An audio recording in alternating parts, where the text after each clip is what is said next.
This center helped families keep the lights on, pay for hotel rooms, and avoid homelessness. Now it's shut down. I'm Leanne Abu Tarbush, your Thomasville neighborhood reporter, and I'm finding out how funding shortages forced the Community Outreach Training Center to scale back and what that loss means for our community.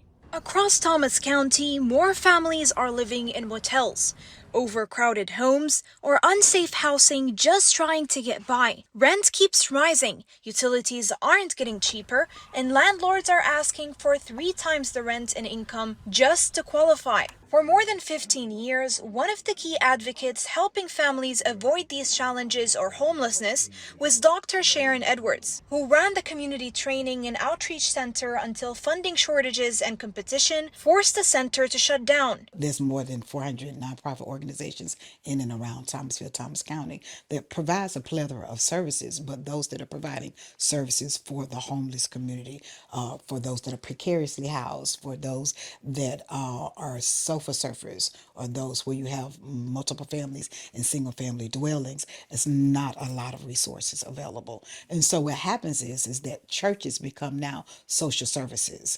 And so when those churches, their resources are limited or they've ended, then now it creates a much broader scale problem. And that's what we're experiencing now.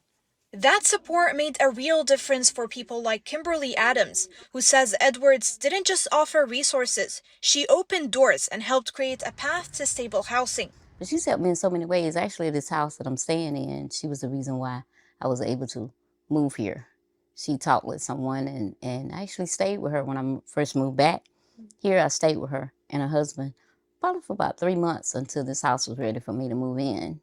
Now with fewer resources and higher housing costs, Edwards says the need is only growing and could double or even triple in the next few years. But she's not letting that stop her mission to help her community. Now she's working from home, stretching every dollar she can, but admits she's often forced to turn people away. It's really heartbreaking when you're in this, not this business, but this is your ministry. This is the work that you do, to realize you have to tell 25 of the 30 callers, we don't have the funds available. We're not able to help, or let me connect you with a partner agency, and then that partner agency does not have funding, or the funding has been cut. For now, families are being referred to groups like Thomas County Cares, Thomasville Community Development Corporation, and a handful of churches, still offering help. But Edwards can offer a lot more help if there's funding. And if funding was available, the sky is not the limit. She would go beyond.